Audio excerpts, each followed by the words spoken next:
یا وہاں پہ ڈر ہے کہ لوگ اکھاڑ کے پھینک دیں گے، کوئی ایسی چیز، گاؤں کی دشمنی وغیرہ وغیرہ، تو اس صورت میں پھر تابوت میں دفن کرنا افضل ہے۔ تو وہاں کفن پہ خرچ کرے، کفن پہ بھی خرچ کرے اور تابوت میں بھی، دونوں جگہ خرچ کرے، یہ مراد ہے۔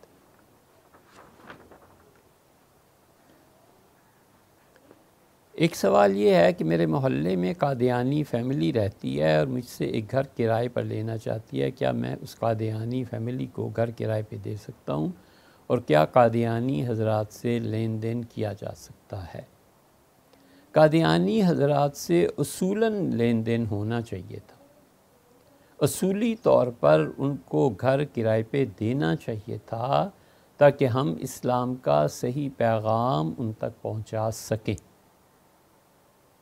ہم حضرت رسالت مآب صلی اللہ علیہ وسلم کی نبوت پر جو ان کا اور ہمارا متنازع مسئلہ ہے،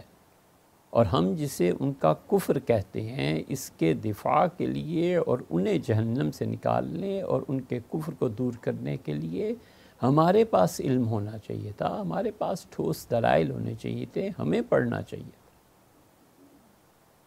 ہمارے لیے ضروری ہے کہ ہم حضرت رسالت مآب صلی اللہ علیہ وسلم کی ختم نبوت اور اس پہ قادیانی جو اعتراض کرتے ہیں، اور وہ اپنے مرزا غلام احمد صاحب قادیانی کو جو نبی مانتے ہیں، ان ساری مباحث کو پڑھنا سیکھنا چاہیے تاکہ ہم اپنے بچوں کا اور اپنا ایمان بچا سکیں ان سے جو دجل اور فریب دیتے ہیں مسلمانوں۔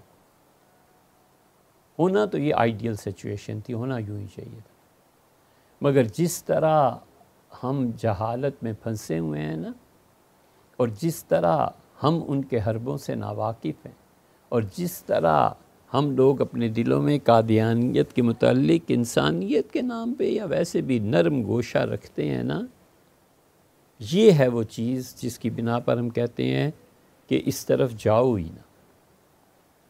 تم اسے تو کیا قائل کر سکو گے، کہیں اپنا ایمان نہ گنوا بیٹھو۔ تو اس لیے منع کرتے ہیں کہ قادیانیوں سے کوئی تعلق نہیں رکھنا چاہیے، اور صحابہ کرام رضی اللہ عنہم کا اسوہ ہے، قرآن کریم میں بھی آیا ہے، اللہ تعالیٰ نے فرمایا ہے کہ جب تم ان لوگوں کو دیکھو جو میری آیات کا مذاق اڑاتے ہیں تو خبردار ان کے ساتھ نہ بیٹھنا۔ اس پہ حضرت مولانا مفتی ولی حسن صاحب رحمۃ اللہ علیہ نے پورا ایک رسالہ لکھا ہے، بینات میں حضرت رحمۃ اللہ علیہ کا مقالہ چھپا تھا، بینات ایک رسالہ ہے، کراچی سے شائع ہوتا ہے، بہت اچھا رسالہ ہے، بڑے بڑے اکابر اور بزرگوں نے، حضرت بن نوری نور اللہ مرقدہ نے شروع فرمایا تھا، اور بہت اچھا کام ہوتا رہا۔ اس میں مفتی